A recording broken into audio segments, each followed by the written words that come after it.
क्रिस्तम मेरे प्यारे भाई और बहनों, आप सभी को जय यीशु संसारी प्रार्थना घर में आप सभी का स्वागत है। आज हम देखेंगे कि परमेश्वर किन किन व्यक्तियों के पुकार को सुनते हैं और किन के पुकार को नहीं सुनते।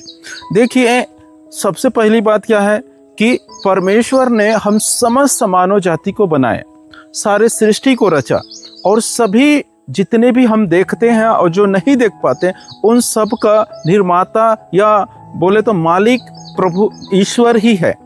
उसने अपने हाथों से बनाए हैं। तो क्या परमेश्वर हम सबकी पुकारों को नहीं सुनेगा? क्या वो पक्षी जो चिल्ला रहे उसकी पुकार को नहीं सुनेगा? जो हम दुख में हैं, तकलीफ में हैं और हम पुकारते हैं तो उसकी आवाज़ को नहीं सुनेगा? ऐसा कभी हो सकता है? नहीं हो सकता मेरे प्रियो। परमेश्वर बहरा नहीं है जो हमारी पुकार को नहीं सुनेगा। परमेश्वर कोई अंधा नहीं है जो हमें नहीं देख पा रहा है। परमेश्वर की आंखें तो वो जो गुप्त से गुप्त स्थानों तक पहुंचने वाले परमेश्वर की आंख है। इतने उसके जो आंख का प्रकाश है वो तेज है, सूर्य से भी ज़्यादा तेज है।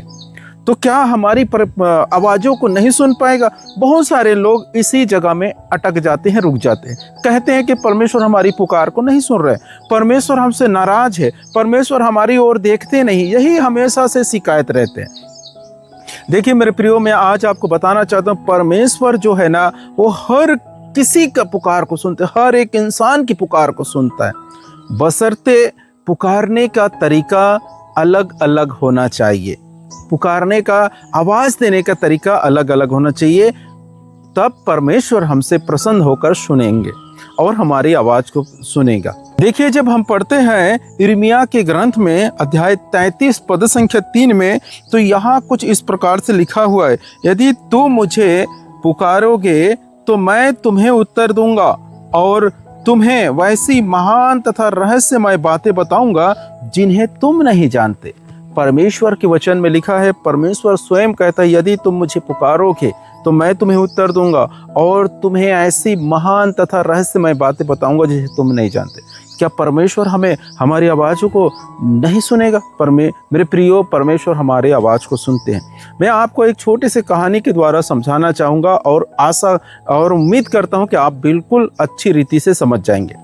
देखिए, शारीरिक जब हमारे पिता को हम जब पुकारते हैं तो सोचिए, अब जब छोटे बोले तो अभी चल फिर रहे, बिल्कुल छोटे हैं, बिल्कुल छोटे हैं, चल फिर रहे हैं, बिल्कुल अभी थोड़ा से चलना चालू किए और बोलना भी चालू किए। अभी तोतड़ा के जब अपने पिताजी को पुकारते हो, शारीरिक पिता को जिसने हमें जन्म दिया है, उस पिता को पुकारते हो तो पुकारने में गड़बड़ी हो जाती है।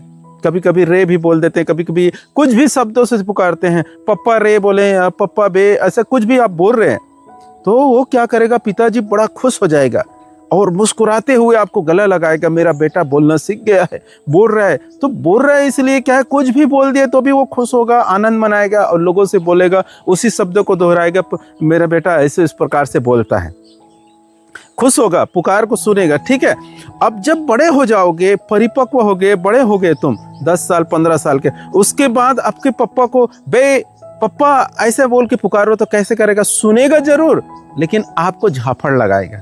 फर्क क्या है? आपको झापड़ लगाएगा, वो खुश नहीं होगा, वो क्या करेगा? झापड़ लगाएगा, आपको मारेगा। तो मेरे प्रियो, यही हमारे अवस्था है, यही हमारी दशा है। जब हम शुरुआत में प्रभु के पास आते हैं तो छोटे बालक के समान है, छोटे बच्चा है। हमारे अपराध पाप जो भी है वो हंसकर गले लगा लेते हैं परमेश्वर, क्योंकि ये बच्चे लोग हैं, कुछ नहीं जानते, मेरे बारे में जानते ही नहीं थे। समझ गए बातों को? है जिस प्रकार छोटे बालक जब चलना फिरना चालू किया, बोलना स्टार्ट किए, तो कुछ भी शब्दों से पप्पा को पुकार रहे हैं तो पप्पा क्या करेगा?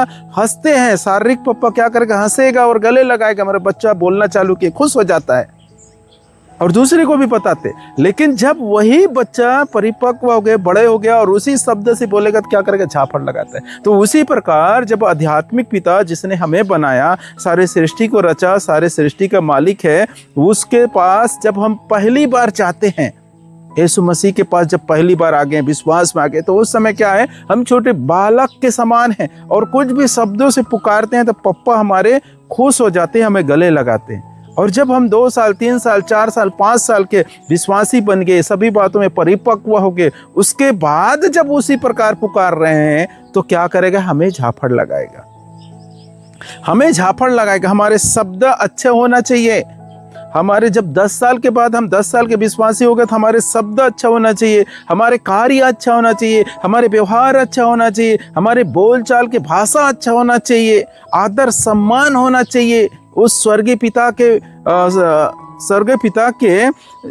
पिता के लिए हमें क्या होना चाहिए? हमारे अंदर भक्ति होना चाहिए, आदर सम्मान होना चाहिए।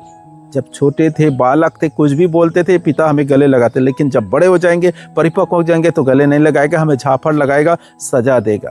और इसी अवस्था में लोग विश्वासी क्या कहते हैं? कि हमारे परमेश्वर सुन ही नहीं रहे। अरे सुनता है, वो भैरा नहीं है, सुन नहीं रहा है, ऐसा बात नहीं है, सुनता है, सबका प्रार्थना सुनता है, लेकिन पुकारने का तरीका अलग होना चाहिए।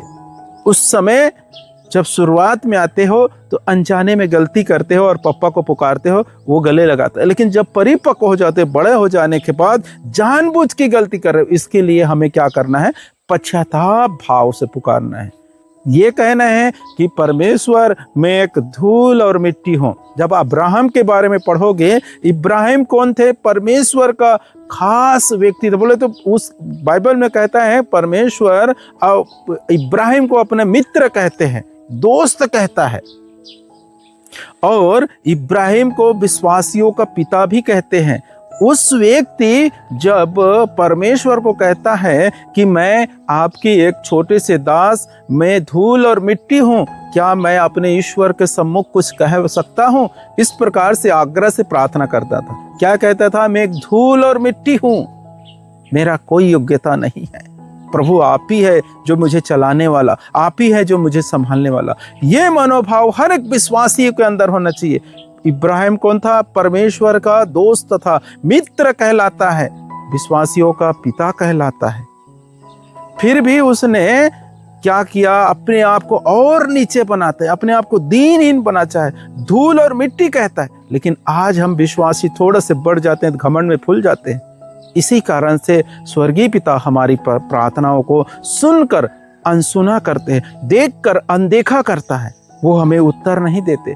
मेरे प्रियो, आज हमें पश्चाताप करते हुए पुकारना है। प्रभु मैंने जाने अनजाने में गलती कर दिया, परमेश्वर मेरी अपराधों को क्षमा कर दीजिए। इस प्रकार से आप कहेंगे कि मैं एक धूल और मिट्टी हूँ, प्रभु मेरा कोई योग्यता नहीं है, मैं एक पानी से बूंद लगने से घुल जाता हूँ, हवा के झोंके से उड़ जाता हूँ, मैं एक राख और मैं एक पत्ते हूँ, सूखे पत्ते के समान, लेकिन आपके सामर्थ्य, आपके शक्ति मेरे अंदर कार्य करते हैं। प्रभु मेरे अपराधों और पापों को क्षमा कर दीजिए। इस प्रकार से हम क्षमा के, पश्चाताप के भावना से पुकारेंगे, परमेश्वर हमें गले लगाएगा।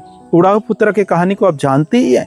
उड़ाऊ पुत्र अपना सब कुछ लेकर उड़ा दिया, लेकिन पिता उसके इंतजार में बैठे हुए थे, लेकिन उसने पश्चाताप किया। कब? जब सुअर के खा रहे थे, फलियों को खाते समय पश्चाताप किया। मेरे पिता की यहाँ नौकरों को भी अच्छा खाना मिलता है, तो इसलिए मैं जाऊंगा और अपने पिता से कहूंगा कि पिताजी मुझे अपने बेटा नहीं, अपने एक नौकर समझ के रख लीजिए। तो ये क्या है? एक पश्चाताप भावना है। और पश्चाताप करते हुए, जब अपने पापों को प्रायश्चित करते हुए आप कहेंगे कि प्रभु मैंने गलती कर दिया, मैंने अपराध किया है आपके विरोध, तब जाकर परमेश्वर आपको फिर से गले लगाएगा।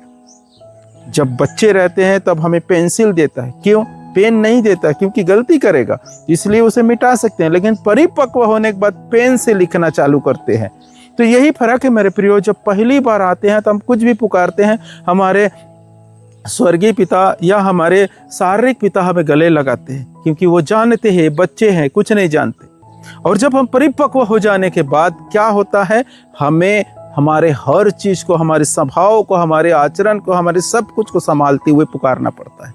कहने का अर्थ क्या है? कि हम पश्चाताप करते हुए, प्रभु मैं अपराधी हूँ, दिन रात ये कहना है कि मैं पापी हूँ। क्योंकि हमारे पिता दाऊद कहता है, ईश्वर तू दयालु है, मुझ पर दया कर, तू दया सागर है, मेरा अपराध क्षमा कर, क्योंकि मैं माता के गर्भ से पापी हूँ। ये हमारे पिता दाऊद दिन रात पश्चाताप करते। तो उसी प्रकार मेरे पश्चाताप भावनों से जब हम पुकारेंगे तो परमेश्वर जरूर सुनेगा और हमें दिल से गले से लगाएगा। तो मेरे प्यारे विश्वासी भाई और बहनों, आज इस वीडियो के माध्यम से आप समझ गए होंगे कि हमें स्वर्गीय पिता के सम्मुख जब उपस्थित होते हैं किस प्रकार से हमें पुकारना चाहिए और परमेश्वर हमें गले लगाएंगे। तो इस वीडियो के माध्यम से परमेश्वर पिता आप सबों को भरपूर मात्रा में आशीष दे। आप सबों को जय यीशु।